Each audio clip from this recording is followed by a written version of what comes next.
Hello, and welcome to the session today. This is a sponsored session by Red Hat.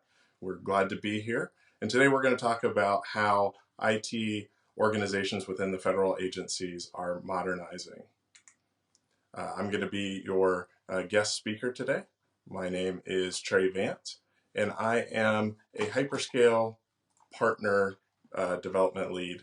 And so what that really means is that I work with hyperscalers like AWS.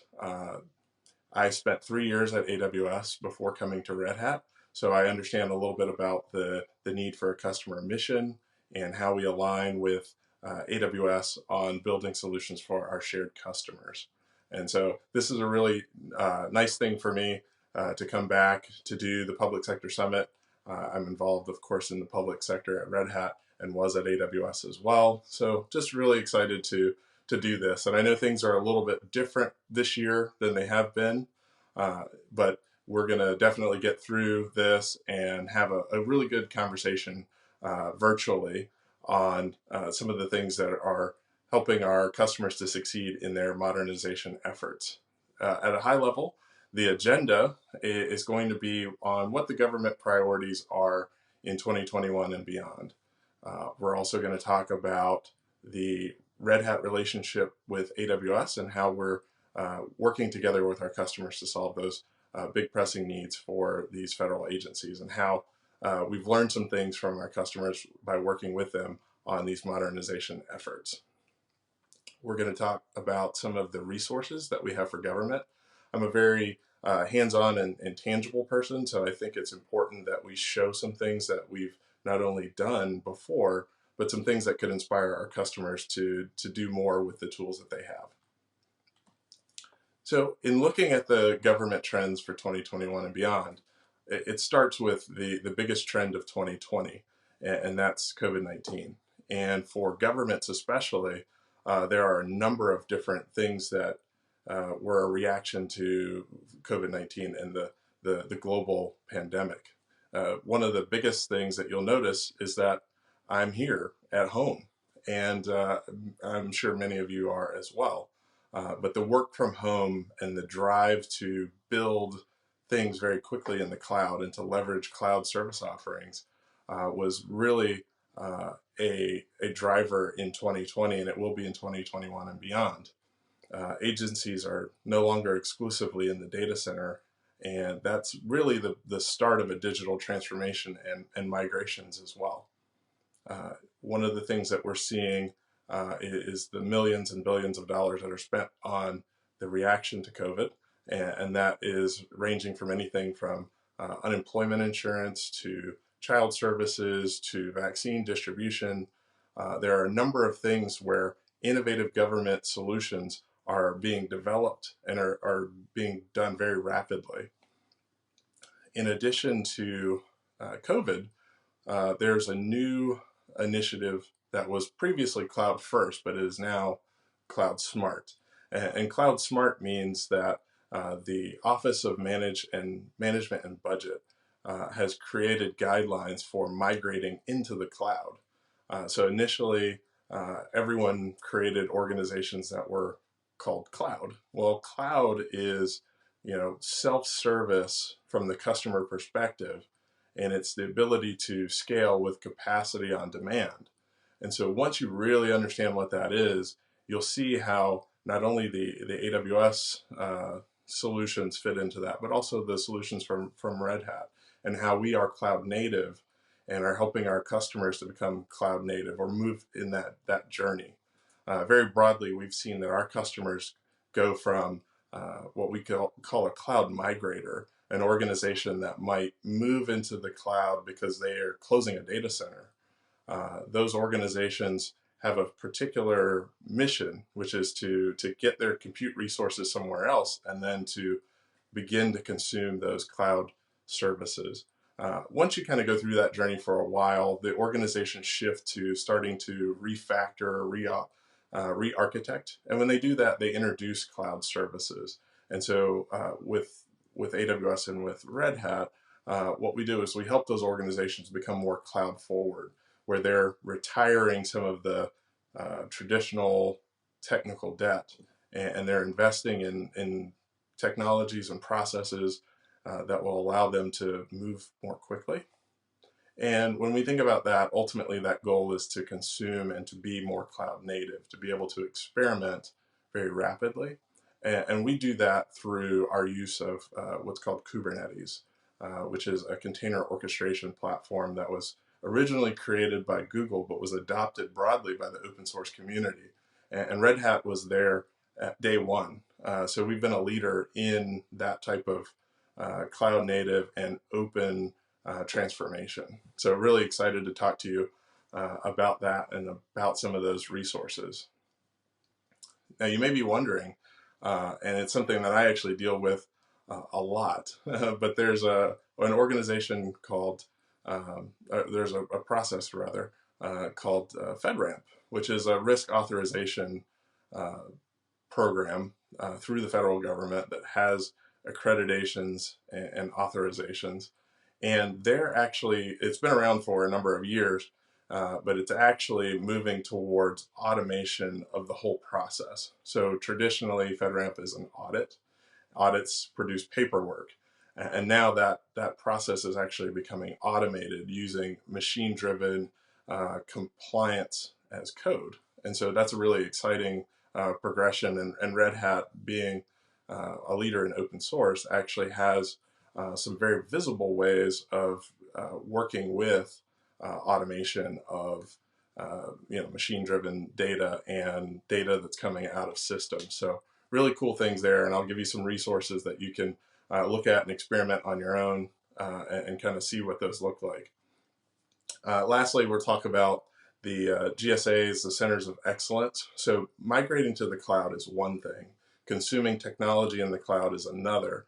But actually having proficiency around it is what the GSA is striving for. So after these years of cloud migrations, they've come up with a system of processes and practices that they're going to be implementing and advocating in a lot of different agencies. So that's a really cool thing, to be involved in that and involved in those processes.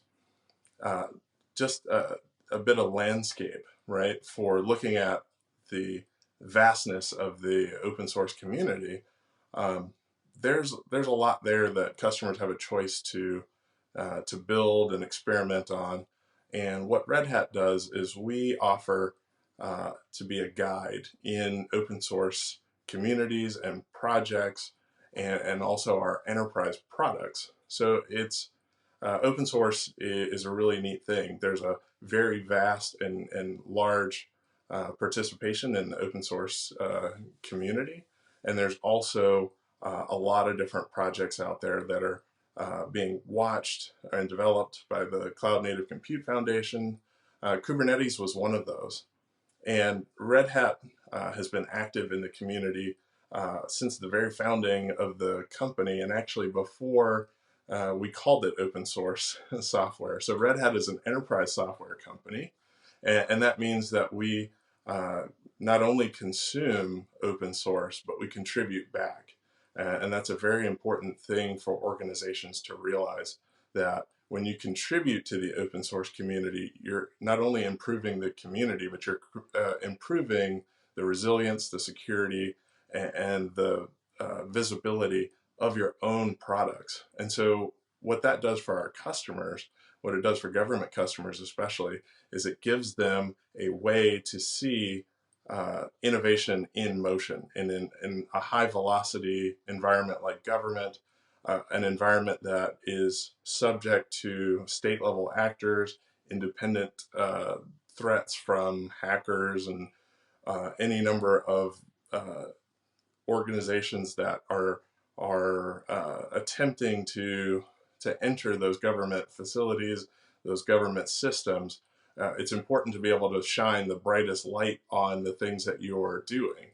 And with using enterprise open source software, which is software that is tried and tested and validated and also mitigated, that's essentially what Red Hat does. So our approach is to take open source software projects and turn them into enterprise products. An enterprise product is something that has testing dimensions, it has mitigations for vulnerabilities, it has support, it has a outreach. And then the most important thing about what we do at Red Hat is we leverage that community by contributing back. So we invest in the community projects. We also support those projects. And then when we find bug fixes, when we find vulnerabilities, when we find anything that can help to improve that product or that community, we contribute back.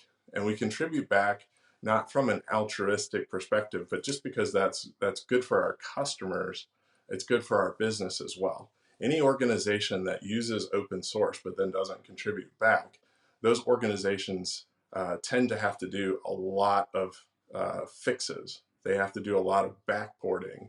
And so their pace of innovation is not as quick as the open source community that Red Hat is a part of. So we're really excited to have that upstream first policy and to have enterprise software that's 100% open source.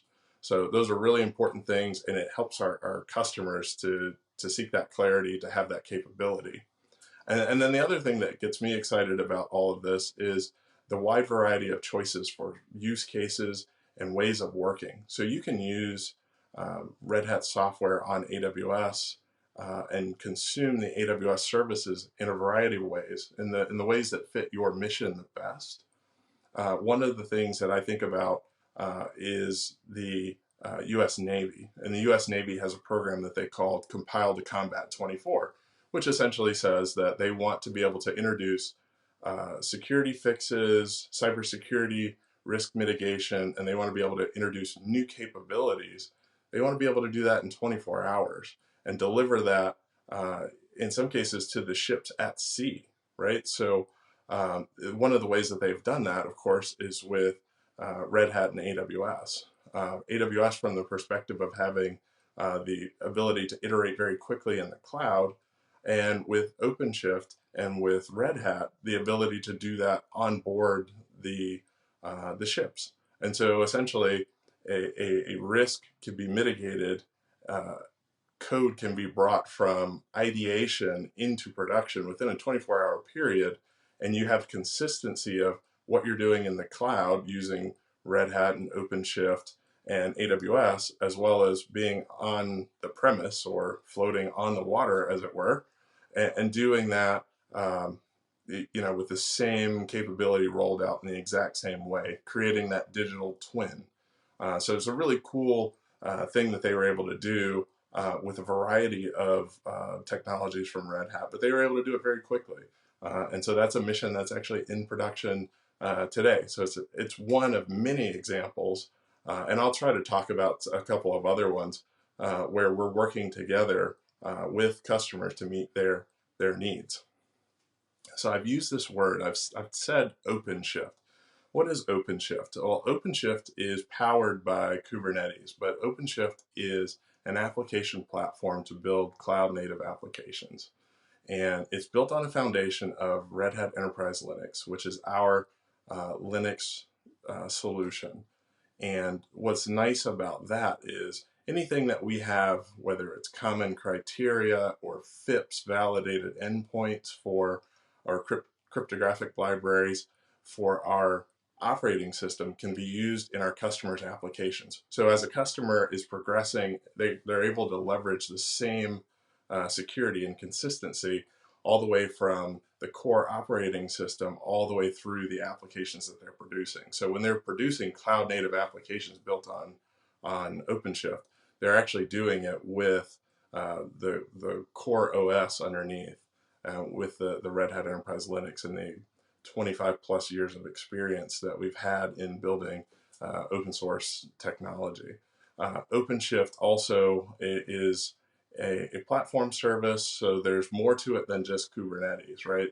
A lot of organizations have Kubernetes engines, but what sets OpenShift apart and what our customers really appreciate is the ability to take care of things like CI/CD pipelines and service mesh and have a supported infrastructure to do that. So I can pick up the phone and I can contact someone at Red Hat and discuss scaling out a certified operator or container, the inner technologies that customers are using and developers are using to build applications, they actually have a supported model for that. And then when you think about using that on top of AWS, you think about all of the scale that you can actually achieve in building out applications at a nearly global scale. It's really a neat thing. There's a lot that goes into building an enterprise software product. There are things like networking. There's the idea of CVEs, long-term support. So the idea that I'm using an API, I'm using a CLI, I'm using any number of those things, and I can have developer consistency over a long period of time. That's very valuable to the customers. So especially in government, where they may be building an application for and have a supported application for a very long time. Everyone wants to do DevOps, but it does take a long time to get to a DevOps mindset and to get the organizational change and the cultural change that needs to occur to happen. So in those times, to be able to have long-term support for an operating system, the platform, the development lifecycle itself is pretty compelling. It takes hundreds of checks to go from Kubernetes that is consumed raw into building Openshift, which is released as versions. So thinking about that, it really is producing a stable enterprise platform from which you can build applications. I'll go back to this slide really quickly. I think about a tangible example again, so I'm all for tangible examples. The idea of the state of Michigan's IT department having citizen-facing applications built on OpenShift. Very compelling, especially when you think about states in this day and age that have things like unemployment systems that need to address and scale to a lot more people than we had in more normal times. Things like child services or revenue collection, and even insights using things like data science and using AI and ML to evaluate those systems for functionality to be able to expand the services to their citizens. Those are all things that are possible using Red Hat's portfolio of products on top of AWS.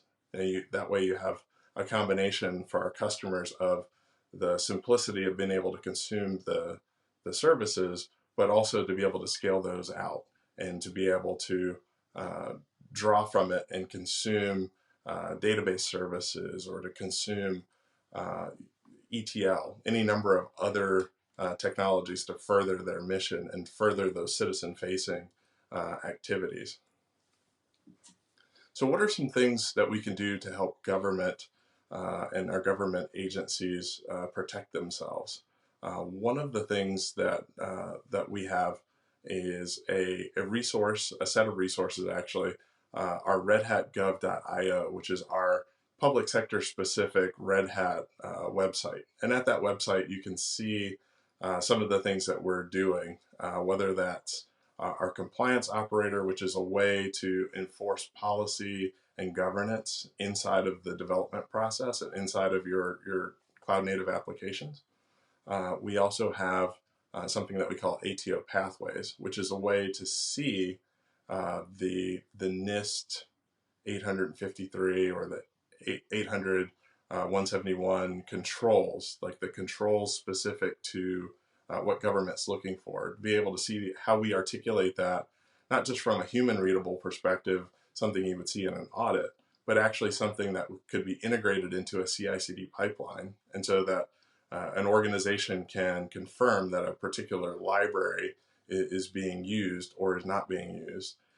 You can actually create the documentation to support your own authority to operate in a variety of the Red Hat products and in our partners as well. So for example, I can use the Red Hat Enterprise Linux, and I can be able to articulate what controls it covers. I can use OpenShift, which will allow me to show which controls I'm covering. So it's a way to speak to government requirements and give visibility to our customers, but it's also a way for us to get better at giving that information to the community in ways that they would want to consume it. So I mentioned previously that the FedRAMP office is going to automation.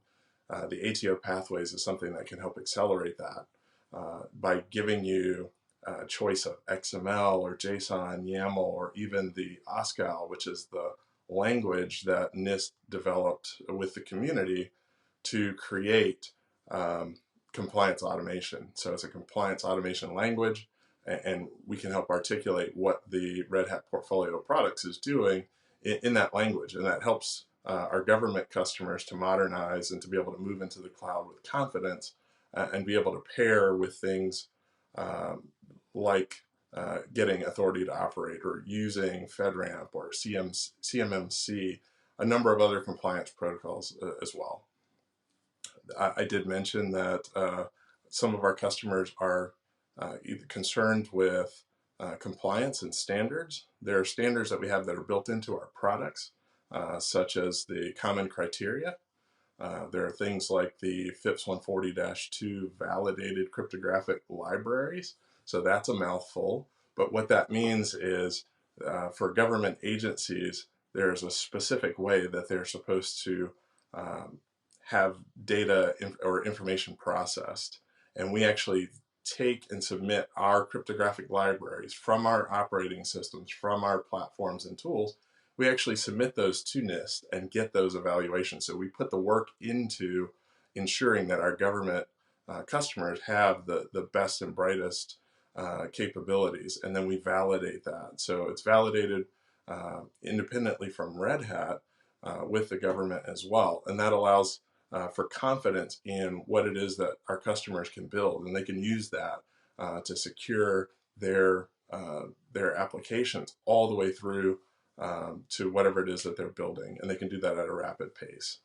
There are other organizations typically aligned with the DoD that use STIGs. We have STIGs for containers, we have STIGs for Kubernetes and for Openshift and for RHEL. So ways of articulating that we're meeting the standards and we're helping to influence those standards for government use to ensure that the product that we're putting out there is something that it helps the government customers to achieve their mission. And ultimately, that's what we have produced, is a trusted software supply chain that allows our customers to build with confidence, build with security and compliance in mind, build with transparency, and more importantly, build with privacy. So what they're building is actually what's going to meet their objectives and help them to solve complex problems. Along those lines, we've listened to our customers, and our customers have asked for a variety of choices and a variety of ways of working on top of AWS. Some of them are self-managed in that they're going to build and operate these things on their own. Others want a fully managed service, a fully managed cloud service, which allows them to scale and to consume other cloud services without having to have all the expertise in those particular areas. And so that's why we actually brought two solutions to market with AWS. One is the Openshift Dedicated, which has actually been around since 2015.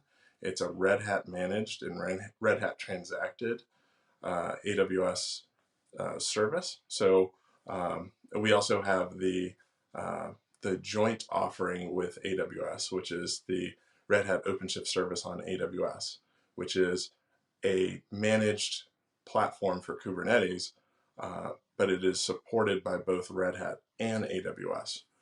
So you could call either and be able to get support and be able to scale out and to use enterprise Kubernetes and a platform for building cloud native applications and move those workloads into AWS. So one of the differentiations, just to be abundantly clear about the Red Hat Openshift service on AWS, is that it is a console integrated service. So that means that when you're looking for a service within the AWS console, it's there. We're the first organization to have a third-party service built with AWS. It's a unified bill, so it's all on your Amazon bill, just like it would be for S3. It's joint support, as I mentioned, so it's ways for customers that are using AWS in the cloud, using Red Hat on-prem to be able to transition into the cloud.